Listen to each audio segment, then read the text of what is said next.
క్రీస్తునందు ప్రియ దేవుని సంఘమ, దేవుని బిడ్డలారా,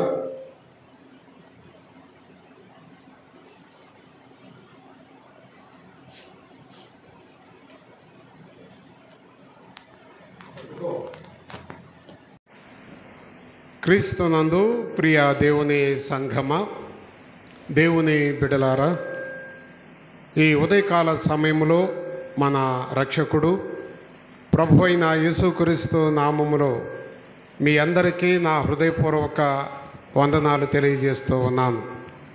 దేవుడు మిమ్మలను, మీ కుటుంబాలను, మీ బిడ్డలను, మన సంఘమును ఆయన దీవించి తన కృపలో ఆశీర్వదించును గాక. ఆమెన్, ఆమెన్ చెప్పండి. మంచిది. మరి యొక్క లోపల తగ్గించండి. స్పీకర్ది అది కాదు, స్పీకర్ది. మరి ఈ దినములో ఈస్టర్లోని 3వ ఆదివారము కొరకై ఏర్పాటు చేయబడిన లేఖన భాగాలు మనము చదువుకున్నాము. ఈ లేఖన భాగాలలో నుండి ఒక అంశాన్ని మీ అందరికీ నేను ప్రకటిస్తూ ఉన్నాను. మరి అంశాన్ని మన మధ్యలో ఉన్నటువంటి మరి రాజేష్ వచ్చి సంఘానికి తెలియజేస్తాడు.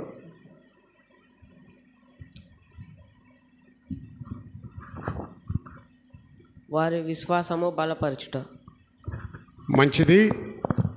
మరి అంశాన్ని సంఘానికి తెలియజేసినటువంటి రాజేష్ని ప్రభు దీవించునుగాక. Amen, amen. ప్రతిమ దీవించునుగాక అంటే మన నోటి నుండి రావాల్సిన మాట ఏంటమ్మా? ఆమెన్. అది మాత్రం సంఘము నేర్చుకోవాలి. మంచిది. వారి విశ్వాసమును బలపరుచుట, వారి విశ్వాసమును బలపరుచుట. ఇక్కడ వారి విశ్వాసమును బలపరుచుట అనే అంశము ఉన్నది. కానీ ఎవరికి వాళ్ళమే మనందరం అనుకుందాం. మరి ఈరోజు వాక్యాన్ని బట్టి ఈరోజు అంశముగా మనం ఏమనుకుందామంటే, నా విశ్వాసమును ప్రభువు బలపరుచును అని ఎవరికి వాళ్ళమే చెప్పుకుందాం. చెప్పండి. నా విశ్వాసమును ప్రభువు బలపరుచును. చెప్పండి. నా విశ్వాసమును ప్రభువు బలపరుచును. ఎప్పుడైనా వారి అనే మాట మనకు ఈజీగా ఉంటుంది. ఆ వారు అనే మాట మన దగ్గరకు వచ్చేలేకే మనకు ఎట్లా ఉంటుంది? కొంచెం ఇబ్బందిగా ఉంటుంది. వాళ్ళు అట్లా చేశారంట కదా అనే మాట మనం ఈజీగా మాట్లాడతాం. నేను ఇట్లా చేశాను అనే మాట మన నుంచి రావటానికి అది చాలా ఎట్లా ఉంటుంది? కష్టంగా ఉంటుంది. ఇతరుల వైపు మన ఏలు చాలా ఈజీగా చూపిస్తూ ఉంటుంది.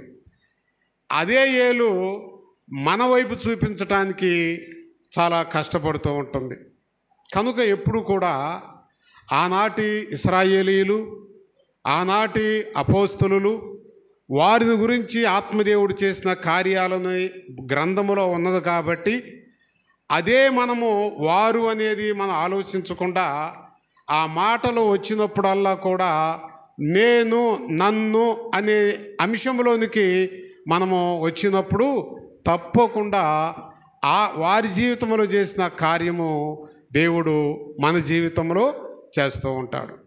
కనుక ఈ అంశము చదవబడిన లేఖన భాగాలలో కూడా మనం చూస్తే, ప్రియ దేవుని సంఘమా, ఆనాటి వారి విశ్వాసమును పరిశుద్ధాత్మ దేవుడు వారి విశ్వాసమును బలపరిచెను.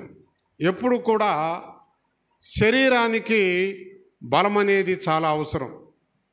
శరీరానికి బలం లేకపోతే వాడి శరీర పుష్టిని బట్టి ఎదుటివాడిని ఈజీగా మాట్లాడుతూ ఉంటారు. వాడు బక్కగా ఉండి బలం లేక ఉన్నట్లయితే ప్రతి ఒక్కరూ కూడా ఆ వ్యక్తిని తక్కువగా మాట్లాడతాడు. అదే అవతలవాడు బలంగా ఉండి పుష్టిగా ఉండి బాగా దృఢంగా ఉన్నప్పుడు అటువంటి వ్యక్తితో మాట్లాడటము కొంచెము ఆలోచిస్తూ ఉంటారు. కారణం ఏంటో తెలుసా? ఎదుటివాని బలమును బట్టి మన మాటలు, మన ఉచ్చారణ పలుకుతూ ఉంటాము, ఎదుటివారి యొక్క బలాన్ని బట్టి. అదే రీతిగా సైతాను కూడా ఎదుటి విశ్వాసి యొక్క విశ్వాసపు బలాన్ని బట్టి వాడు విశ్వాసుల మీద, సంఘము మీద అటాక్ చేస్తూ ఉంటాడు. సంఘ విశ్వాసము, సంఘము కనుక విశ్వాసములో బలముగా ఉంటే ఆ సంఘము దగ్గరకు సైతాను ప్రవేశించటము అరుదుగా, కష్టంగా ఉంటుంది. సంఘములో విశ్వాసి కూడా ఆత్మీయముగా బలముగా ఉంటే వాడి మీదకు బలహీనుడైన సైతాను రావటానికి వాడు భయపడుతూ ఉంటాడు. మన బలాన్ని బట్టి, మన బలహీనతను బట్టి సైతాను మన మీద, మన సంఘము మీద, మన కుటుంబాల మీద వాడు దాడి చేస్తూ ఉంటాడు. అందుకని ఈరోజు ఈస్టర్లోని 3వ ఆదివారంలో దేవుడు ప్రకటించిన మన అంశము కూడా, నా విశ్వాసమును దేవుడు ఈరోజు వాక్యము ద్వారా నన్ను ఆత్మీయ జీవితాన్ని బలపరుస్తాడు అనేటువంటి యొక్క మాట మనము జ్ఞాపకం చేసుకుందాం. ఈ మాటలు చెప్పేటప్పుడల్లా కూడా మన మైండ్లో ఒక ఆలోచన రావాలి. ఏంటి తెలుసా? ఈ మాట నా విశ్వాసము ద్వారా, ఈ మాటను బట్టి దేవుడు నన్ను బలపరుస్తూ ఉంటాడు. ఇది మనలో ఏం చేయాలి? నెమరు వేసుకుంటూ అది తిరుగుతూ ఉండాలి అన్నమాట. అప్పుడు మన విశ్వాసాన్ని ఈ మాటల ద్వారా పరిశుద్ధాత్మ దేవుడు బలపరుస్తూ ఉంటాడు. ప్రియ దేవుని సంఘమా, దేవుని బిడలారా, బైబిల్లో మనం చూస్తే లూకా శుభవార్తలో మనం చదువుకున్నటువంటి సువార్త పాఠ్య భాగంలో కూడా మనం చూస్తే వారి విశ్వాసంలో వారు బలహీనులైపోయారు. వారు ఏమయ్యారమ్మో? వారి విశ్వాసంలో వారు బలహీనులైపోయారు. వారు బలహీనులైపోయి వారు ఒక ఇంటిలో కూర్చొని వారు భయపడుతూ ఉన్నారు. కారణం ఏంటో తెలుసా? దేవుడితో వాడిది కంటికి కనపడే విశ్వాసము వారిది. కానీ దేవుడు వారి కండ్ల ఎదుట ఉన్నంత కాలము వారి విశ్వాసం బలంగా ఉన్నది. ఎప్పుడైతే దేవుడు మరణించాడో వారి విశ్వాసములో ఆ శిష్యులు ఏమైపోయారు? బలహీనులైపోయారు. కంటికి ఆ కృప కలిగిన దేవుడి యొక్క ఆకారము వారి కంటికి ఏం చేయట్లేదు? కనపట్టలేదు. అందుకనే ప్రభు అంటాడు, చూసి నమ్మిన వారి కంటే చూడక నమ్మిన వారు ధన్యులు. వారు చూసినంతకాలము నమ్మారు, యేసయ్య కనపడకపోయేలేకే వారి నమ్మకము, అంటే వారి విశ్వాసము బలహీనమైపోయింది. అందుకని ఇక్కడ మనకు చెబుతూ ఉంటాడు, వాళ్ళు ప్రభు వారి విశ్వాసము బలహీనమాయను కనుక వారిలో వారికి ఏమి లేదంటే సమాధానము లేదు. ఎప్పుడైనా సంఘములో విశ్వాసికి వారి విశ్వాసంలో బలహీనమైనప్పుడు వారి ఇరువురికి మధ్య ఏముండదంటే సమాధానం ఉండదు. విశ్వాసులను సమాధానపరిచేది ప్రియ దేవుని బిడ్డలారా వారిలో ఉన్న బలమైన విశ్వాసమే. ఒక విశ్వాసికి సమాధానం లేదంటే వారి విశ్వాసంలో వారు బలహీనంగా ఉన్నారని జ్ఞాపకం చేసుకోవాలి. ఒక సంఘములో సంఘ పెద్దకు సమాధానం లేదంటే వారి విశ్వాసంలో బలహీనంగా ఉన్నారని జ్ఞాపకం చేసుకోవాలి. ఒక సంఘ సేవకుడికి సంఘానికి మరి ఆ సమాధానం లేదంటే సేవకుడు కావచ్చు, సంఘము కావచ్చు, వారి విశ్వాసంలో ఏమై ఉన్నారని మనం జ్ఞాపకం చేసుకోవాలి, బలహీనంగా ఉన్నారని మనం జ్ఞాపకం చేసుకోవాలి.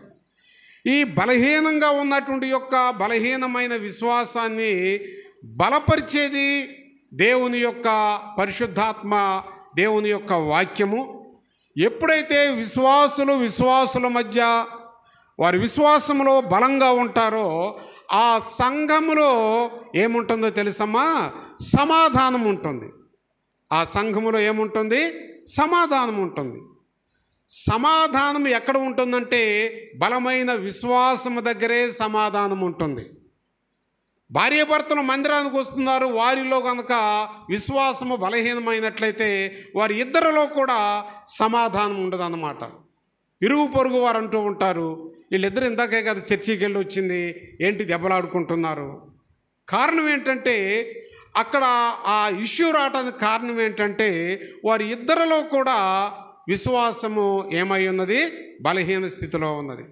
అందుకనే వారందరూ కూడా ప్రభువు మరణించిన తరువాత వారి విశ్వాసము బలహీనమైనప్పుడు వారిలో సమాధానము లేదు కనుక దేవుడు వారితో ఏమంటున్నాడో తెలుసా? అక్కడ వాక్యంలో 36వ వచనంలో ఏమంటాడో చూడండమ్మా. వారు ఈ విధముగా మాట్లాడుచుండగా ఆయన వారి మధ్యలోనికి వచ్చి, ఇప్పుడు వారిలో వారికి ఏమి లేదండి, సమాధానం లేదు. సమాధానం లేకపోవటం కారణం ఏంటి? వారి విశ్వాసము ప్రభు మరణము తర్వాత ఏమైపోయింది, బలహీనమైపోయింది. చర్చిలో ఉన్నప్పుడు మనం బాగా విశ్వాసంతో ఉంటాం, చక్కగా పాటలు పాడతాం, మన విశ్వాసము మనల్ని పాటల్లోకి నడిపిస్తుంది. మన విశ్వాసం చక్కగా వాక్యం చదువుతాం, చక్కగా రీడింగ్ సెక్షన్లో నడిపిస్తూ ఉంటుంది, ఆరాధిస్తూ ఉంటాం, ఆరాధనలో నడిపిస్తూ ఉంటుంది, ఇక్కడ బలంగా ఉంటుంది. కానీ ఇక్కడ నుండి మన గృహాలకు వెళ్ళిన తర్వాత మన విశ్వాసము లోకము వైపు, పాపము వైపు, ఆకర్షణ వైపు చూసిన తర్వాత మన విశ్వాసము ఏమవుతుందో తెలుసా? బలహీనమైపోతూ ఉంటుంది. అందుకనే విశ్వాసము వారిది బలహీనమై ఉన్నది కాబట్టి వారిలో ఏమి లేదంటే సమాధానము లేదు. సమాధానము లేకపోతే ఏ వ్యక్తిలో కానీ, ఏ ఇంటిలో కానీ, ఏ సంఘంలో కానీ సమాధానము కనుక లేకపోతే అక్కడ ఏముంటుందో తెలుసమ్మా? అశాంతి ఉంటుంది, నెమ్మది ఉండదు, గొడవలు ఉంటాయి, ప్రార్థన ఉంటుంది, గొడవలు ఉంటాయి, వాక్యం చదువుతాము, గొడవలు ఉంటాయి, పాటలు పాడతాము, గొడవలు ఉంటాయి, మందిరానికి వస్తాము, సమస్యలు ఉంటాయి. కారణం ఏంటి తెలుసా? బలహీనమైన విశ్వాసము, సమాధానం లేని జీవితం. అప్పుడు ప్రభు వారి మధ్యలోనికి వచ్చి వారిని ఏం చేశాడమ్మా? మీకు సమాధానము కలుగునుగాక. అంటే వారి జీవితంలో అవిశ్వాసం ఉన్నది కాబట్టి అవిశ్వాసమును తొలగించి వారి విశ్వాసమును బలపరిచి వారికి సమాధానం ఇవ్వటానికి ప్రభు వారి మధ్యలోనికి వచ్చినట్టు మనం చూస్తూ ఉన్నాము. ఇంకో మాట మనం చూస్తే 37వ వచనంలో కూడా, అయితే వారు దిగులుపడి భయము చేత, ఇక్కడ చూడండి, విశ్వాసంలో బలహీనమైనప్పుడు తప్పకుండా మంచి కూడా వారికి ఎట్లా కనపడుతుందమ్మా? చెడుగానే కనపడుతూ ఉంటుంది. మంచి కూడా, ఒక వ్యక్తి నీతో శత్రువుగా ఉండి యేసయ్యని నమ్ముకొని బాప్తిసం పొంది చర్చికి వస్తా శత్రువుగా ఉన్న నీ దగ్గరకు వచ్చి, అమ్మా మా ఇంట్లో క్రిస్మస్ ప్రాంతం జరిగింది, ఇదిగో ఈ యొక్క స్వీట్ మా ఇంట్లో తయారు చేసాము, ఇదిగో తిను అని కనుక నీకు ఇస్తే నీలో ఆ వ్యక్తి ఎడల ప్రేమ ఉంటుందా, లేకపోతే నీలో ఇంకేమైనా ఉంటుందా? మనం అనుకుందాం, మనలో ఏముంటుంది? ఆ వ్యక్తి మీద మనలో ఇంకా మరి డౌట్ ఉంటుందా, లేకపోతే నిజంగా నాకు ఇచ్చాడని చెప్పి మనం తింటామా? మనకు డౌటే ఉంటుంది. ఎందుకంటే అంత గొడవాడాడు, అంత దెబ్బలాడాడు, కోర్టులంబడి తిప్పాడు, స్టేషన్ చుట్టూ తిప్పాడు. ఇప్పుడేమో ఏం చేస్తున్నాడు? ఏదో స్వీట్ అని తీసుకొచ్చాడు, దీంట్లో ఏం కలిపాడో, దీంట్లో ఏం ఉంచాడో అనే ఆలోచన. వాళ్ళు చర్చికి వస్తున్నారు, వీళ్ళు చర్చికి వస్తున్నారు, కానీ తప్పకుండా మనలో ఆలోచన ఉంటుంది. కారణం ఏంటో తెలుసా? మనలో పరిపూర్ణత లేనప్పుడు అటువంటి యొక్క చెడు ఆలోచనలు మనలోకి వస్తాయి. వారిలో పరిపూర్ణత లేనప్పుడు యేసయ్య వారి దగ్గరకు వస్తే యేసయ్యను చూసి వారు ఏమనుకున్నారమ్మా? దెయ్యం వచ్చింది, దెయ్యం భూతం వచ్చింది అనుకున్నారు. ఎందుకో తెలుసా? పాపము చేత వారు నేత్రాలు ఏం చేయబడి ఉన్నవి? మూయబడి ఉన్నవి. మనం చూడండి, మన కళ్ళు మూసుకోండి, మీ అందరూ కళ్ళు మూసుకోండి. మీకు ఎవరు కనపడతారు? ఏమ్మా, ఎవరు కనపడతారు? కళ్ళు మూసుకొని నాకు చెప్పండి, ఎవరు కనపడుతున్నారు? కళ్ళు మూసుకోండి అందరూ. నేను కూడా కళ్ళు మూసుకుంటాను, మీరు కూడా కళ్ళు మూసుకోండి. నేను తెరవమన్నా దాకా తెరవబాకండి. కళ్ళు మూసుకోండి. ఇప్పుడు కళ్ళు తెరవండి. ఇప్పుడు మీకు ఎవరు కనపడ్డారు? కళ్ళు మూసుకుంటే, తెరిస్తే కాదు, మూసుకుంటే అంతా చీకటే, అంతే కదా? చీకటే. అంటే కళ్ళు మోయబడినప్పుడు ఈ లోక సంబంధమైనటువంటి యొక్క దుష్ట ఆత్మ మన మనోనేత్రాలను ఏం చేస్తుంది? గుడ్డితనముగా చేస్తూ ఉంటుంది. చీకటే. మందిరంలోనే ఉంటాము, వాక్యం దగ్గర ఉంటాం. నేను కళ్ళు మూసుకున్నా, నాకు మీరెవరు కనపడలేదు, నాకు చీకటిగానే ఉన్నది. కాబట్టి వీరి నేత్రాలు అంధత్వము, అవిశ్వాసము చేత మోయబడి ఉన్నవి. 47వ వచనము, 37వ వచనంలో ఇంకోసారి చదువమ్మా.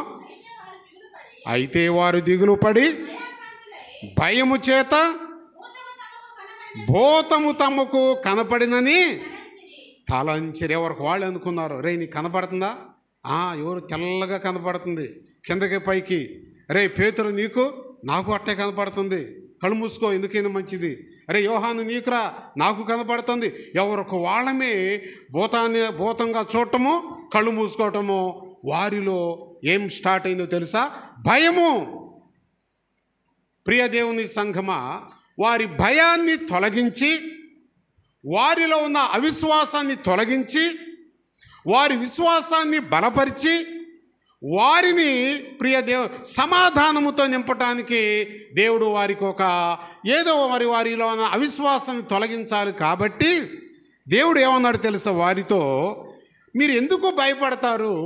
మీ దగ్గర తినటానికి ఏమన్నా ఉండయా అని అడిగాడు. తినటానికి ఏమన్నా ఉండయా అన్నప్పుడు వాళ్ళు అనుకున్నారు, ఉండి అని చెప్పినప్పుడు సరే తీసుకురండి అని చెప్పి ఆ చేప ఫ్రై ముక్కలు తీసుకొచ్చి ఇచ్చారు. ఆయన వారి మధ్యలో వాళ్ళు చూస్తుండగానే ఆ చేపలు తిన్నాడు. తిన్న తర్వాత ఎందుకంటే తెలుసా, వారు అవిశ్వాసంలో ఉండటము ప్రభువుకి ఏమాత్రం ఇష్టం లేదు. వారు అవిశ్వాసాన్ని తీసివేసి విశ్వాసములో బలపరచబడి సమాధానముతో ఉండి దేవుని యొక్క ప్రణాళికను రాబో దినాలలో ముందుకి నడిపించాలి అని దేవుని యొక్క చిత్తము, తన చిత్తాన్ని జరిగించటానికి వారిలో ఉన్న సందేహాన్ని ప్రభు ఏం చేస్తున్నాడు? ఆయన క్లారిఫై చేస్తూ ఉన్నాడు. దేవుడు తొలగించడానికి సిద్ధపడుతూ ఉన్నాడు.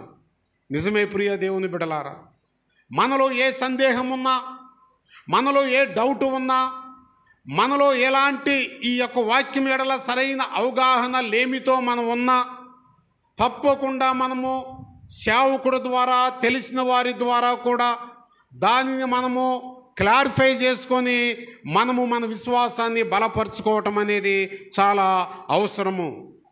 వెంటనే వారిలో ఉన్న ఆ అవిశ్వాసము విశ్వాసముగా మారింది.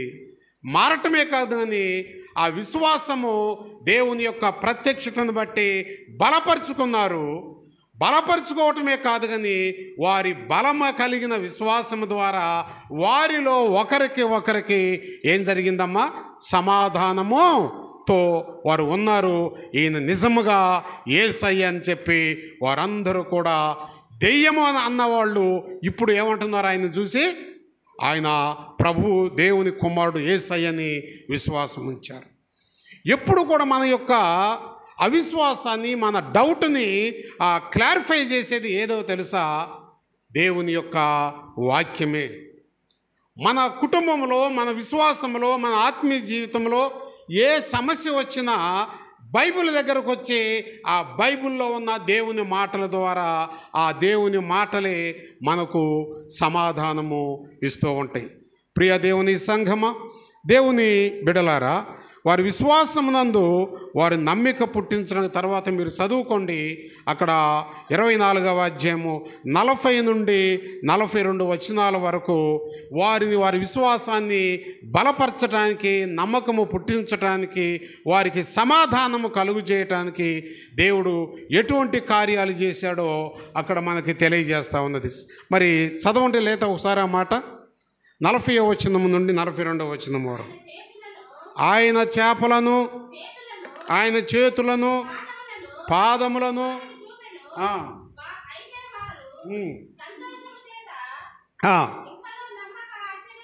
సంతోషం ఉంది కానీ ఎక్కడో డౌట్ ఉంది. ఇంకనూ నమ్మక ఆశ్చర్యపడుచుండగా మీ దగ్గర ఏమన్నా ఆహారం ఉన్నదా అని అడిగాను. కాల్చిన చేప ముక్కలు ఆయనకిచ్చిరి, భుజించాను. అంతటా ఆయన మోషే ధర్మశాస్త్రములోను కీర్తనలలోను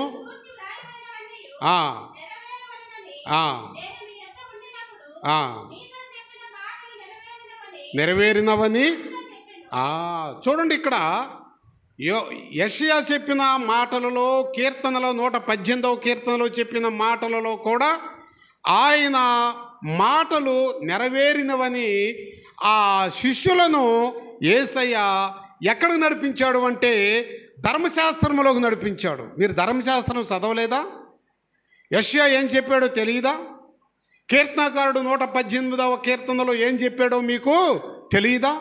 అవి నెరవేర్చడానికి ఆ మాటల ద్వారా, ధర్మశాస్త్రంలో దేవుడు పలికిన మాటల ద్వారా వారి విశ్వాసాన్ని బలపరచడానికి ప్రియ దేవుని సంఘమా, దేవుడు ఇదంతా కూడా తెలియజేశాడు. ఏ సంఘమైనా, ఏ విశ్వాసి అయినా బలమైన విశ్వాసంతో, బలమైన నమ్మకంతో ప్రభు బిడ్డలుగా జీవించాలని దేవుడి రాకడ సమయంలో కోరుకుంటూ ఉంటున్నాడు. అదే పత్రిక పాఠ్య భాగంలో మనం చదువుకున్నప్పుడు చూడండి, ఇక్కడ మొదటి యోహాను పత్రిక 1వ అధ్యాయము 3వ వచనములో అక్కడ ఏమంటాడో తెలుసా? మాతో కూడా మీకును సహవాసము కలుగునట్లు మేము చూసిన వాటిని, వినిన వాటిని మీకు తెలియజేస్తున్నాను. చూడండి, ఇక్కడ మన సహవాసం అయితే దేవునితో కూడాను ఆయన కుమారుడైన చాలమ్మా. ఇక్కడ చూడండి, ఈ యోహాను భక్తుడు శిష్యుడు అంటున్నాడు, మన సహవాసం ఎవరితో ఉండాలి? మనం బలమైన విశ్వాసంలో జీవించాలి అంటే మన సహవాసం కూడా ఉంటుంది. సహవాస దోషం అంటారు. చెడు సహవాసం కలిగిన వారు విశ్వాసంలో బలంగా ఉండరు. పాపపు సహవాసం కలిగిన వారు విశ్వాసంలో బలహీనంగా ఉంటారు. ఇక్కడ యోహాను అంటున్నాడు, ఆయన శిష్యుడైన యోహాను, ఈ యొక్క యోహాను మొదటి పత్రిక రాస్తూ అక్కడ అంటున్నాడు, ఆ ప్రియ దేవుని సంఘమా, మన సహవాసం అయితే తండ్రితో కూడాను ఆయన కుమారుడైన యేసుక్రీస్తుతో కూడాను మన సహవాసం, ఫెలోషిప్ ఎప్పుడు కూడా సహవాస దోషం అంటారు. నిజమే, మన సహవాసం ఎప్పుడు కూడా దోషములోకి నడిపిస్తూ ఉంటుంది. మంచి సహవాసం కనుక మనం ఉంటే ఈ చెడు మాటలు మాట్లాడుకోకుండా ఆ ఇద్దరు మంచి విశ్వాసులు ఎందుకు వేస్ట్ ఎందుకమ్మా, కొంచెంసేపు వాక్యం చదువుకుందాం, వేస్ట్ మాటలు ఎందుకు, కొంచెంసేపు మోకరించి ప్రార్థన చేసుకుందాం. మంచి సహవాసం కలిగిన వారు ఇటువంటి ఆలోచనలో వెళ్ళిపోతారు. చెడు సహవాసం కలిగిన వారు ఇతర చర్చికి వచ్చేవాళ్ళే. వాళ్ళు అనుకుంటారు, ఏంది మన పాష గారైనా అట్ట వాక్యం చెప్పాడు, అది సరేనంటావా? ఏమో నాకు అర్థం కావట్లేదమ్మా, నాకు అర్థం కావట్లేదు, ఏందో ఆయన ఇష్టం వచ్చినట్టు చెప్పుకుంటూ పోతున్నాడు, మాకు అర్థం కావట్లా. అయితే మాత్రం ఆమె ఏంది ఆ వాక్యం చెబుతుంటే తలకాయ ఊపుతుంది, ఈవేంది వాక్యం చెబుతుంటే నవ్వుతుంది, ఈవేంది వాక్యం చెబుతుంటే 5-6 సార్లు ఎందుకు లోపలికి బయటకు ఏం చేస్తుంది, తిరుగుతూ ఉంటుంది. అంటే వాళ్ళు ఇద్దరు కూడా ఒక చోటకు వచ్చినప్పుడు వాళ్ళు తండ్రితోనూ ఆయన కుమారుడైన యేసయ్య సహవాసము కలిగి ఉంటే తప్పకుండా వాళ్ళు అట్టి బిడ్డల కొరకు ప్రార్థన చేస్తారు. అట్టి బిడ్డలు వాళ్ళు కలిగి వాళ్ళు కనుక అట్టి బిడ్డలను విమర్శిస్తున్నారంటే వారిలో సహవాస దోషం ఉన్నది. నిజమే, చాలామంది ప్రియ దేవుని బిడ్డలారా, మా చిన్నమ్మాయి, మా పెద్దమ్మాయి ఇక్కడ మన లెంట్లో వాక్యం చెప్పడానికి సిద్ధపడితే మా పెద్దమ్మాయి అంటుంది, డాడీ నాకు భయం వేస్తుంది, ఇదే ఫస్ట్ కదా, నేను చెప్పలేనేమంటుంది. మా చిన్నమ్మాయి అమల ఆ పిల్ల ఒక ధైర్యం ఇచ్చింది, ఏం ధైర్యమో తెలుసా?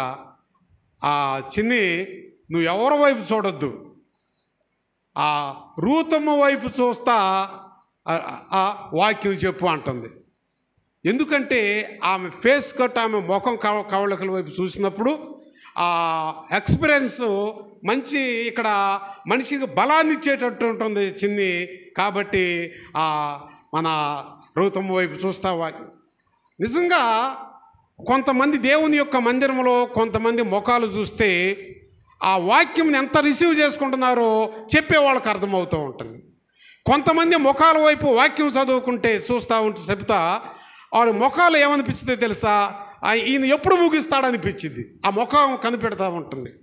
కొంత వాక్యం చెబుతా కొన్ని ముఖాల వైపు చూస్తే ప్రియ దేవుని బిడ్డలారా, ఏదో అనాలోచనతో ఉంటారు, అవిశ్వాసంతో ఉంటారు. మరి ఇట్లా రకరకాల మన ముఖాల ఫీలింగే మనకి ఏం చేస్తూ ఉంటుంది? చెప్పే వ్యక్తిని ఏం చేస్తూ ఉంటుంది? బలపరుస్తూ ఉంటుంది.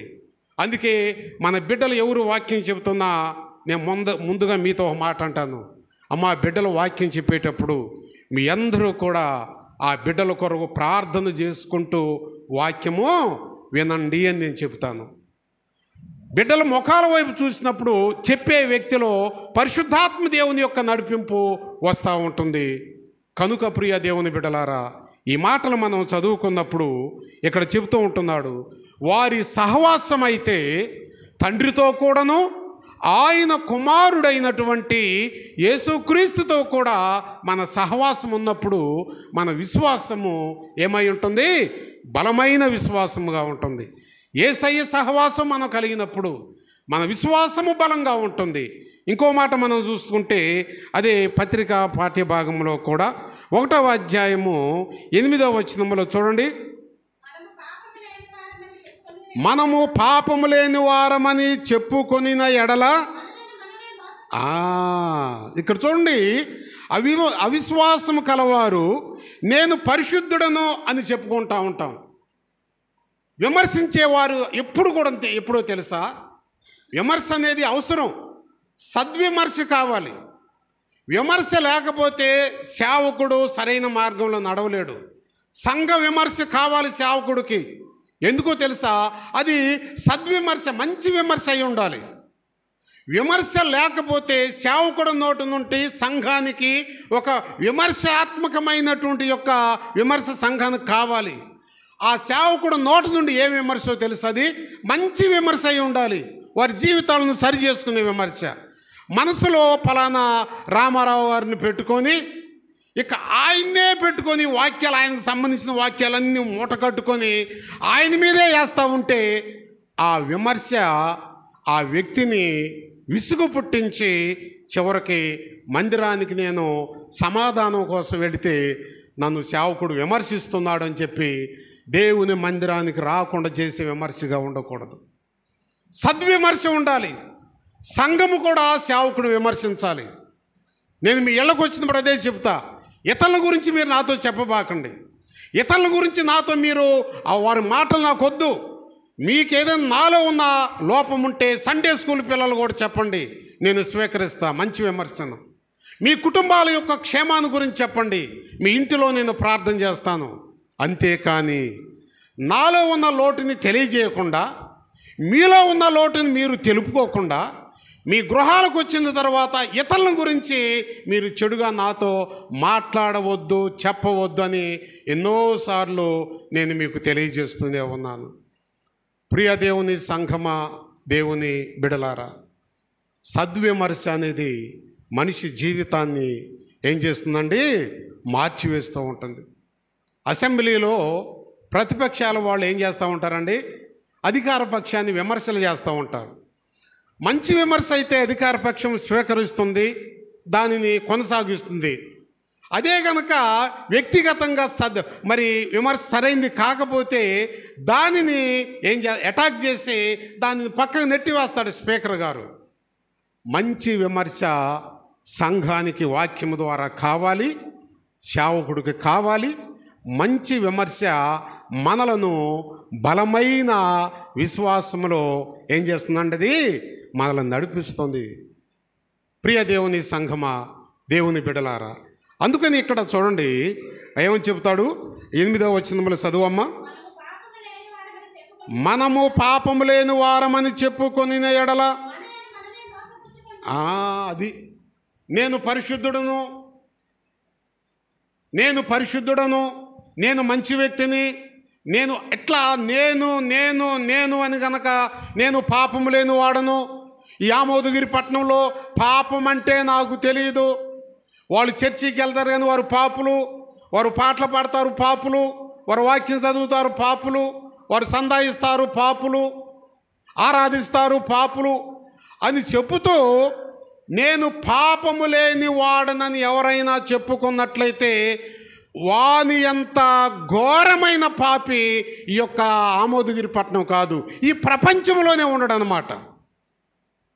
ఎవరైనా నేను పాపము లేదని చెప్పుకున్నట్లయితే అంత పాపి ఈ లోకములో ఎవరు కూడా ఉండరు. ప్రభు వాక్యం చెబుతుంది, ఏ భేదము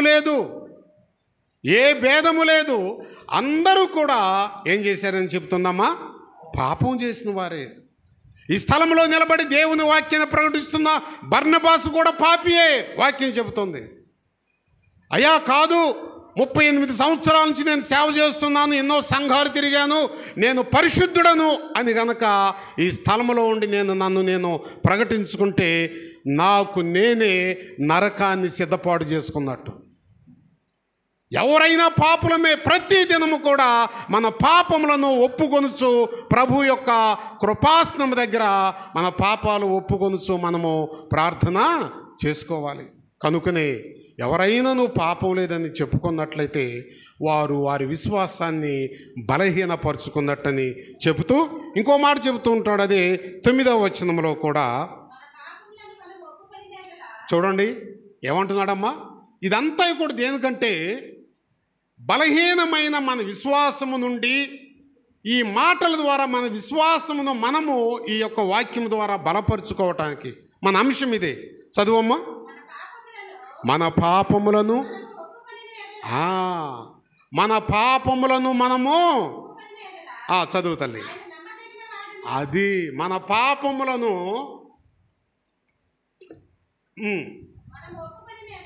మనము ఒప్పుకొని ఎడల ఆయన నమ్మదగిన వాడును నీతిమంతుడు కనుక ఆయన మన పాపములు క్షమిస్తాడు. చాలమ్మా.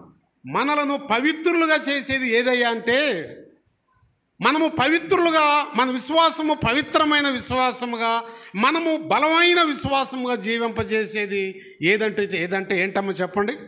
మనం బలమైన పవిత్రమైన విశ్వాసముగా ఉండాలి అంటే మన ఎట్లా ఉంటే మనకి ఆ బలమైన విశ్వాసగా పవిత్రులుగా మనం ఉంటాము.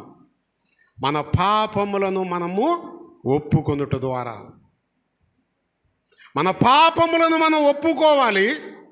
నీతిమంతుడైన ప్రభు కృపాసనం దగ్గరకు రావాలి.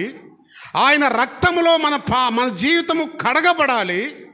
అప్పుడు ప్రభు యొక్క రక్తము ద్వారా మన జీవితాన్ని దేవుడు ఏం చేస్తాడు? పవిత్రపరచును. నా జ్ఞానము, నా తెలివి, నా బలము ద్వారా నేను పవిత్రుడను కాలేను. 100 సంఘాలు తిరిగి నేను పరిచర్య చేసినా నేను పవిత్రుడను కాలేను.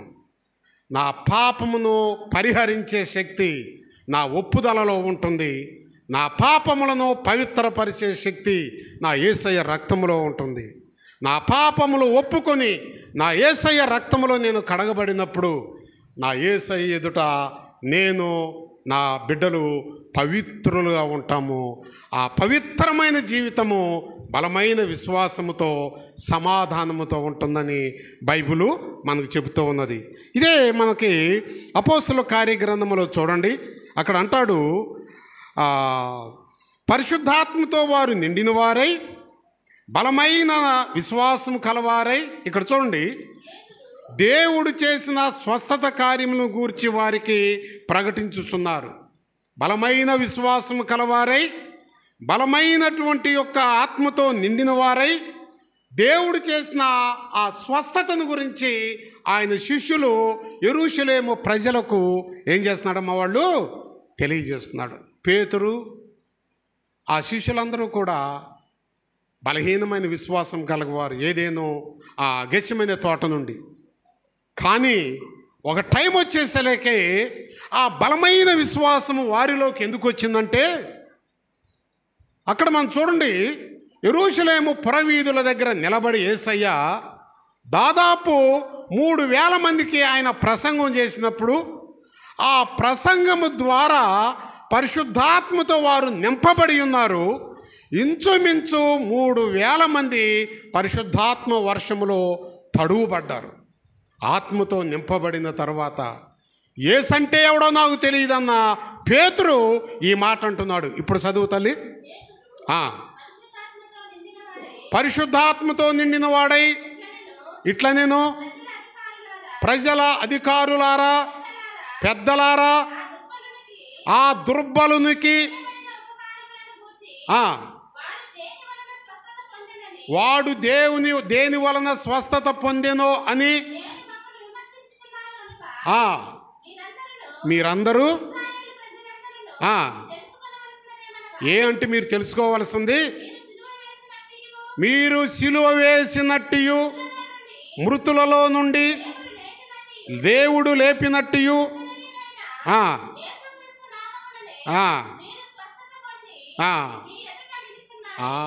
చాలు.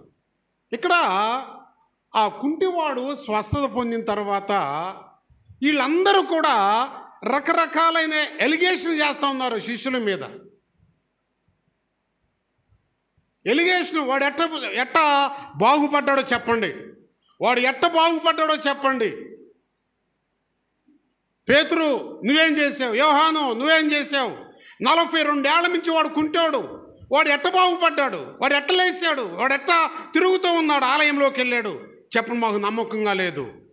అప్పుడు ప్రభు అంటాడు, పేతురు అంటాడు, మీరు సిలువ వేయబడిన వారిలో ఉన్న బలహీనమైన విశ్వాసం ఉన్నది. ఆ బలహీనమైన విశ్వాసంతో బలవంతుడైన యేసయ్య సిలువ గురించి చెబుతూ ఉన్నాడు. ఆయన సిలువ వేయబడిన తర్వాత కూడా ఆయన బలవంతుడే. బలహీనులైనటువంటి వారికి సిలువ వేయబడిన యేసయ్య శక్తిని గురించి బలహీనమైన విశ్వాసం కలిగిన వారికి చెబుతూ ఉన్నాడు. ఏమన్నట్టున్నారో తెలుసమ్మా, మీరు సిలువ వేయబడిన ఆ నజరేయుడైన యేసు క్రీస్తు నామములో మాత్రమే ఆ వ్యక్తి ఏం పొందాడు, స్వస్థత. అది ప్రియ దేవుని బిడ్డలారా, అల్ప విశ్వాసం ఏం చేస్తుందో తెలుసా? ఇదిగో నేను పలానా మీటింగ్కి వెళ్ళాను, పలానా పాస్టర్ గారు చేయి పెట్టి గట్టిగా ప్రార్థన చేస్తే నాకు స్వస్థత వచ్చింది. ఇటువంటి మాటలు చెప్పేది వారందరూ కూడా వాక్యములో బలహీనమైన వారే. ఏ మనుషుడి ద్వారా ఈ లోకంలో స్వస్థత లేదు. ప్రియ దేవుని బిడ్డలారా, క్రైస్తవ సంఘానికి, విశ్వాసకి స్వస్థత కలిగింది అంటే అది సిలువ వేయబడినటువంటి యేసుక్రీస్తు ద్వారా మాత్రమే. నేను ఫలానా వ్యక్తి ద్వారా రక్షించబడ్డాను. దాదాపు నేను 1873 మందికి నేను బాప్తిసాలు ఇచ్చాను నా పరిచర్యలో. వాళ్ళందరూ కొన్నిసార్లు అంటారు కదా సాక్ష్యాలు చెబుతూ, నేను బర్నబాస్ గారి ద్వారా రక్షించబడ్డాను అని సాక్ష్యం చెబుతారు. వెంటనే వారికి నేను తర్వాత చెబుతాను, మీ విశ్వాసాన్ని బలపరుచుకో. నీ రక్షణ కొరకు బర్నబాసు సిలువేయబడలా. నీ రక్షణ కొరకు బర్నబాసు 39 దెబ్బలు పొందలేదు. నీ రక్షణ కొరకు బర్నబాసు తన దేహంలో రక్తమంతా కూడా కార్చలేదు. నా కొరకు, నీ కొరకు, సర్వమానవాళి కొరకు కూడా రక్షణ కొరకై కల్వరిగిరి సిలువలో చివరి రక్తపు బొట్టు వరకు కూడా కార్చి ప్రాణము పెట్టిన వ్యక్తి నా యేసయ్య. ఆయన ద్వారే సర్వమానవాళికి రక్షణే. కానీ ఏ నామములో కూడా ఈ లోకములో ఏమి లేదండి, రక్షణ లేదు. పలానా సేవకుడు ద్వారా నేను స్వస్థత పొందే, పలానా పాస్టర్ గారి ద్వారా నేను రక్షణ పొందే, ఇటువంటి మాటలు కనుక ఇంకను మన సంఘంలో కూడా ఎవరైనా ఉన్నట్లయితే వారి విశ్వాసము బలహీనమైనది. చెప్పొచ్చు, పాస్టర్ గారు వాక్యం చెప్పాడు, ఆ వాక్యంలో ఉన్న ఆ క్రెడిబిలిటీ, ఆ వాక్యంలో ఉన్నటువంటి శక్తి ద్వారా నేను మారు మనసు పొందాను. వాక్యం ఎవరిదై అంటే పాస్టర్ గారిది కాదు. ఇవాళ నేను చెప్పి వచనాలన్నీ కూడా నేను సొంతగా ఇంట్లో టైప్ చేసుకుని వచ్చిన ఇవి వచనాలు కాదు, నా యేసయ్య జీవ గ్రంథంలో నుండి. కాబట్టి పలానా సేవకుడు చెప్పిన పలానా వాక్యము ద్వారా, దేవుని వాక్యము ద్వారా నేను మారు మనసు, మన సాక్ష్యాలు ఇట్లా ఉన్నప్పుడు ఆ సాక్ష్యమే మన విశ్వాసాన్ని ఏం చేస్తుందండి? బలపరుస్తుంది. 1873 మందికి నేను తండ్రి కుమార పరిశుద్ధాత్మ నామంలో బాప్తిసం ఇచ్చేనే కానీ బర్నబాస్ నామంలో బాప్తిసం ఇవ్వలేదు. ఇది సత్యము ప్రియ దేవుని బిడ్డలారా. నేను ఒక సాధనాన్నే, నేను ఒక పాత్రనే. ఉదయాన్నే టీ తాగుతారు మనోళ్ళు షాపులో, టీ స్టాల్ దగ్గరికి వెళ్ళి. ఇవాళ టీ గ్లాసుల్లో ఇవ్వట్లా, దేంట్లో ఇస్తున్నారండి? కాగితాల కప్పుల్లో ఇస్తున్నారు, అంతే కదా. అది పట్టుకొని ఆ టీ తాగుతా బాగా ఏం చేస్తారు? ఆస్వాదిస్తూ ఉంటారు. ఆ లోపల టీ అయిపోయిన తర్వాత ఇప్పుడు అది ఆ గ్లాసుని ఆ కొట్టోడికి ఇస్తాడా, మనం జేబులో పెట్టుకుంటామా? స్త్రీలకు అది తెలియదు, వాళ్ళు అక్కడికి వెళ్ళేవాళ్ళు కాదు, తాగేవాళ్ళు కాదు. పురుషులకు తెలుసు. ఏం చేస్తారు? ఆ గ్లాసుని పడేస్తారా? మనం ఆ గ్లాసుకు కూడా డబ్బులు ఇస్తున్నాం, తెలుసా మీకు? ఈ 10 రూపాయల టీ డబ్బుల్లో ఆ గ్లాసుకి రూపాయి వేస్తాడు. ఇది సత్యమే కదా. కాబట్టి మనం ఏం చేస్తాము? ఆ గ్లాసులో టీ ఉన్నంత వరకే ఆ గ్లాసుకి విలువ ఉంటుంది. ఆ టీ అయిపోయిన తర్వాత వెంటనే ఆ డస్ట్బిన్లో ఏం చేస్తాం? ఆ గ్లాసుని. అది ఉపయోగపడుతుందా? మున్సిపాలిటీ వాళ్ళు వస్తారు, తీసుకెళ్తారు, అవతల కాల్చి వేస్తూ ఉంటారు. ఆ గ్లాసులో టీ ఉంటేనే దానికి విలువ ఉంటుంది, లేకపోతే దానికి విలువ ఉండదు. నా యేసయ్య మాట నాలో ఉంటేనే ఆ యేసయ్య మాటను బట్టి నాకు విలువ ఉంటుంది. నా యేసయ్య మాట నాలో లేకపోతే నేను కూడా ఒక పాపినే. నా యేసయ్య వాక్యము మీలో ఉంటే సంఘము బలమైన విశ్వాసముగా ఉంటుంది. ఆ యేసయ్య మాట మీలో లేకపోతే మీరు, నేను, మనందరము కూడా ఇది పరిశుద్ధమైన సంఘం అనరు. కానీ ఇది ఏ సంఘం అంటారు? పాపపు సంఘం అంటారు. యేసయ్య మాట లేకపోతే ఈ పాపపు సంఘం యొక్క సిద్ధపాటు ఎక్కడ ఉంటుందో తెలుసండి? నరకానికి సిద్ధపడుతూ ఉంటుంది. అందుకని ఇక్కడ చెబుతూ ఉంటాడు, ఓ అవివేకులారా, ఇదిగో సిలువ వేయబడినటువంటి యేసుక్రీస్తు నామములో మాత్రమే అతను స్వస్థత పడ్డాడు అని చెప్పి పేతురు ఆ యెరూషలేము ప్రజలకు తెలియజేస్తూ ఉన్నాడు. జ్ఞాపకం చేసుకోండి, మీరు ఏ ప్రభువుని మీరు సిలువ వేశారో అదే మాట అంటున్నాడు ఇక్కడ. ఇందాక అమ్మాయి చదివింది, ఏ ప్రభువుని మీరు సిలువ వేశారో ఆయన నామములోనే ఈయన స్వస్థత పొందాడు. అంటే వారు ధర్మశాస్త్రంలో ఉన్న ప్రజలే, ఇశ్రాయేలీలు. కానీ బలహీనమైన విశ్వాసం, వారి విశ్వాసాన్ని పేతురు వాక్యము ద్వారా బలపరిచినప్పుడు, ప్రియ దేవుని సంఘమా, యెరూషలేము పురవీధిలో దాదాపు 3,000 మంది, తర్వాత క్రిందకి మనం చదువుకుంటే 5,000 మంది ఏం చేశారండి? 5,000 మంది ప్రభువులో నడిపించబడ్డారు. దేవుని వాక్యము మన అవిశ్వాసాన్ని, బలహీనమైన విశ్వాసాన్ని బలపరుస్తుంది అని మనకిక్కడ తెలియజేస్తూ ఉంటుంది. క్రీస్తునందు ప్రియ దేవుని సంఘమా, దేవుని బిడలారా, మరి మనం ఎప్పుడు కూడా వారు సిలువ వేసిన ప్రభువుని, ఎన్నిక లేని ఆ రాయి వారు ఏం చేశారో తెలుసా? ఆ ప్రభు పనికిరాని రాయి అని చెప్పేసి యెరూషలేము పట్టణంలో నుండి ఇసిరి కపాల స్థలంలోకి పడవేశారు ఆ రాయిని. ఆ రాయి పేరు ఏంటో తెలుసండి? యేసయ్య. ఇది ఎన్నిక లేని రాయి, అంతే కదండి. ఆ రాయిని మన ఇళ్లలో రాళ్ళు తగిలితే ఊడ్చేటప్పుడు లేకపోతే నడిచేటప్పుడు అది ఎన్నిక కలిగిన రాయి అయితే ఇంట్లో పక్కన పెడతాము, అది పనికిరాని రాయి అయితే ఏం చేస్తామో? పడేస్తాము. అదే రీతికి ఇశ్రాయేలీయులు యేసుక్రీస్తుని ఎన్నిక లేని రాయి అని చెప్పేసి, ధర్మశాస్త్రమే బలమైనదని చెప్పేసి ధర్మశాస్త్రంలో ఉండి ధర్మశాస్త్రాన్ని నెరవేర్చి 3 మేకులతో సిలువలో బంధించిన యేసుక్రీస్తుని దేనికి పనికిరాని వ్యక్తి అని చెప్పి కపాల స్థలంలో వాళ్ళు పడవేశారు. అప్పుడు అదే మాట పేతురు వీళ్ళకి తీసుకొస్తున్నాడు. ఏ రాయి అయితే మీరు ఎన్నిక లేదని తీసుకొని వెళ్ళి పడవేశారో, ఎన్నిక లేని రాయి చివరికి తలకు ఏమవుతుందన్నది మూలరాయి అవుతుంది. తలకు ఏమవుతుంది? మూలరాయి. ఈనాడు ప్రపంచానికి మూలరాయి, ప్రపంచానికి రక్షణ రాయి, ప్రపంచానికి విమోచన రాయి, ప్రపంచమంతటిని కూడా ఆ రాయి ద్వారా పరలోకానికి నడిపించే రాయి. ఆ రాయి నా ప్రభు అయిన యేసయ్య.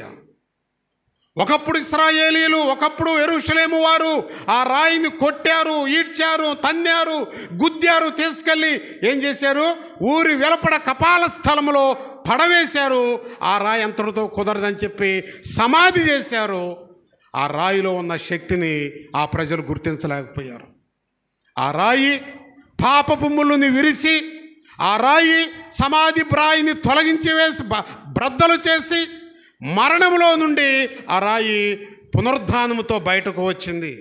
ఆ పునరుద్ధానముతో వచ్చిన రాయి ద్వారా ఆ యేసు నామములో పేతురు, యోహానులు ఒక కుంటి వ్యక్తికి స్వస్థత ఇచ్చారు.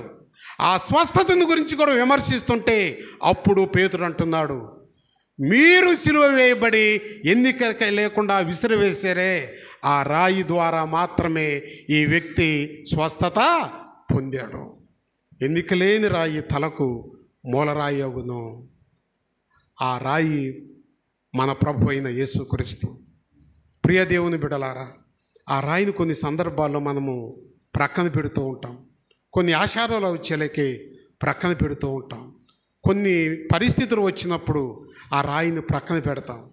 మరలా ఆ బాధలు వచ్చినప్పుడు ఆ ప్రక్కన పెట్టిన ఆ రాయి ఎక్కడ ఉందని ఎదుగుతూ ఉంటాం. కాదండి, కష్టాలు, బాధలు, ఇరుకులు, ఇబ్బందులు ఎన్ని వచ్చినా వాటన్నిటిలో నుంచి నీ విశ్వాసాన్ని బలపరిచి, బలమైన విశ్వాసం ద్వారా నీకు సమాధానం ఇచ్చి, ఆ సమాధానముతో నీకు సంతోషాన్ని ఇచ్చి, ఆ సంతోషంలో ఉన్న ఆశీర్వాదాలతో నిన్ను, నీ కుటుంబాన్ని, నీ సంఘాన్ని దీవించడానికి పునరుద్ధానుడైన సజీవుడైన యేసు అనే రాయి ఈనాడు దేవుని యొక్క మందిరంలో మాట్లాడుతూ ఉన్నది వాక్యము ద్వారా. ప్రియ దేవుని సంఘమా, ఆ రాయిని గురించి పేతురు ఆ ఇశ్రాయేలీయులకి, యెరూషలేము ప్రజలకు తెలియజేసినప్పుడు వాళ్ళు పశ్చాత్తాపంతో గుండె బాదుకొని 5,000 మంది వాళ్ళు ఏం చేశారు తెలుసమ్మా? ఆ తీసివేయబడిన రాయిని మరల వారి జీవితంలోకి రక్షణ రాయిగా తెచ్చుకున్నాడు. ఒకప్పుడు వీడిని సిలువ వేయండి అన్నారు. ఇప్పుడైతే సిలువ వేసిన యేసు నా జీవితంలోకి కావాలి రాయ అన్నారు. ఎంత ఆ డిఫరెంటో మనం చూడండి. సిలువ వేయండి కావాలంటే ఆ బరబ్బాని విడిచిపెట్టండి, యేసుని సిలువ వేయండి అన్నాడు. ఈ రాయి మాకు వద్దు అన్నారు. కానీ పేతురు పరిశుద్ధాత్మతో, బలమైన విశ్వాసంతో, పరిశుద్ధాత్మతో నింపబడిన తర్వాత ఆ రాయిని గురించి ఎవరైతే సిలువ వేయమన్నారో వారికి తెలియజేసినప్పుడు పశ్చాత్తాపముతో మరలా చూడండి, ఆ తీసివేయబడిన రాయిని మరల వాళ్ళు ఏం చేస్తున్నారు? వారి జీవితంలోకి ఆహ్వానించున్నాడు, చేర్చుకుంటున్నాడు. నా యేసయ్యా రాయి నాయన, నా బిడ్డల్లోకి, నా కుటుంబంలోకి, నా సంఘంలోకి, నా సమాజంలోకి నీవు లేని బ్రతుకు వ్యర్థము ప్రభువా, రా ప్రభువా, మేము పాపం చేశాం, ధర్మశాస్త్రం అనే మూర్ఖపు స్వభావముతో సర్వోన్నతుడైన దేవుణ్ణి మేము సిలువ వేశామని చెప్పి గుండెలు బాదుకొని వారి బలహీనమైన విశ్వాసాన్ని పశ్చాత్తాపం ద్వారా బలపరుచుకొని, ప్రియ దేవుని బిడ్డలారా, యేసయ్యను వారు హృదయాల్లో చేర్చుకున్నారు. ఆ రాయిని వారి తలకు మూలరాయిగా పెట్టుకున్నారు. వారి జీవితానికి మూలరాయిగా పెట్టుకున్నారు. వారి జీవితానికి అది ఇక ఆ రాయి ఎక్కడికి వెళ్ళాలి అన్నా సరే ఆ రాయిని ముందు పెట్టుకొని వాళ్ళు ఏం చేస్తున్నారు? వెళుతూ ఉన్నారు. ప్రియ దేవుని సంఘమా, మన విశ్వాసంలో బలహీనత ఉంటే ఆ రాయి అయిన యేసుక్రీస్తు యొక్క కార్యాలు మనము, మన బిడ్డలు, మన కుటుంబాలు పొందుకోలేము. ఈ ప్రభు రాకడలో నా యేసయ్య యొక్క మాటలు ఎంత బలమైనవో ఈ దినంలో మీతో ప్రభు మాట్లాడుతూ ఉంటున్నాడు. ఈ మాటలు మనందరికీ, నాకు కావాలి. మన విశ్వాసాన్ని బలపరిచే మాటలు, బలహీనమైన విశ్వాసాన్ని బలపరుస్తుంది. సమాధానం లేనటువంటి యొక్క జీవితాలకు సమాధానం ఇస్తుంది. సంతోషం లేని జీవితాలకు సంతోషం ఇస్తుంది. దుఃఖంలో ఉన్న జీవితాలకు కన్నీటిని తుడుస్తూ ఉంటుంది. ఆర్థిక ఇబ్బందులో ఉన్న జీవితాలకు సమృద్ధిని ఇస్తూ ఉంటుంది. ఎందుకో తెలుసా? ఆ రాయి నోటి మాట ద్వారే ఈ లోకమంతా కూడా ఆదిలో సృష్టించబడింది. ఈ యొక్క మధ్యాహ్న కాల సమయంలో నీవు నేను కూడా మన విశ్వాసము ఏ స్థితిలో ఉన్నదో ఒకసారి మనం తెలుసుకుందాం. బలహీన స్థితిలో ఉందామా? ఉన్నట్లయితే నీవెంకనూ ప్రభువుని సిలువ వేస్తున్నట్టే. పరిశుద్ధాత్మ వాక్యముతో మన విశ్వాసాన్ని బలపరుచుకుంటే ఆ ఎన్నిక లేని ఆ రాయిని మన కుటుంబాల్లోకి, సంఘంలోకి పిలుచుకుంటాము. నేను పాపిని, నేను పాపిని, నేను పాపిని అని పశ్చాత్తాపంతో ఆయన్ని చేర్చుకొని ఆ సమాధాన అధిపతి అయిన దేవునిలో ఉన్న ప్రతి ఈవులు, ప్రతి ఆశీర్వాదాలు ఆ ప్రభు కృప ద్వారా మనం పొందుకుంటాము. ఆ రీతిగా ఇశ్రాయేలీయులు వెలివేయబడిన ఆ ప్రభువుని వాళ్ళు చేర్చుకున్నారు. ఈనాడు నీ జీవితంలో కూడా ఏదైనా అటువంటి పరిస్థితులు ఉన్నట్లయితే ఉంటాయి, శరీరంతో ఉన్నాం, వాటిని సరిచేసుకొని ఆ ప్రభువుని మన జీవితాల్లోకి ఆహ్వానించుకొని నిజమైన రక్షణానందంలో జీవిస్తూ ఆ ప్రభు దగ్గర నీ కొరకు నా కొరకు సిద్ధపరిచిన ప్రతి పరలోకపు సిద్ధపాటులో జీవిస్తూ ఆయన ఆశీర్వాదాలు పొందుకుంటూ ఆయన దీవెనలు పొందుకుంటూ బలమైన విశ్వాసంతో పరలోక రాజ్యానికి సిద్ధపరచబడే బలమైన సంఘముగా, విశ్వాసిగా నీవు నేను జీవించాలి అని ఈ మాటల ద్వారా తెలియజేస్తూ ఈ మాటలు ముగిస్తూ ఉన్నాను. దేవుడు ఈ మాటలు తన ఇనికిడిలో దీవించునుగాక. ఆమేన్. సమస్త జ్ఞానమునకు మించిన దేవుని సమాధానము యేసుక్రీస్తు వలన మీ హృదయములకు, మీ తలంపులకు తోడైయుండునుగాక. దేవా నాయందు శుద్ధ హృదయము కలుగా చేయుము, నాయంత రంగములో స్థిరమైన మనసును తనముగా పుట్టించుము, నీ సన్నిధానములో నుండి నన్ను త్రోసి వేయకుము, నీ పరిశుద్ధాత్మను నా యొద్ద నుండి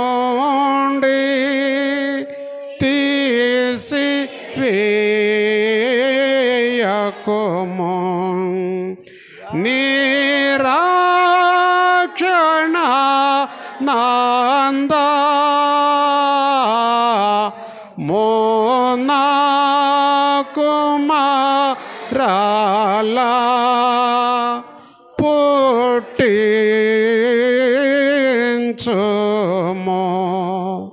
సమ్మతి గల మనసు కాలుగా చేసి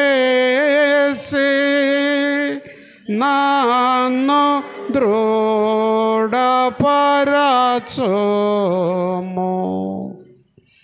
అందరము కూర్చుందాము.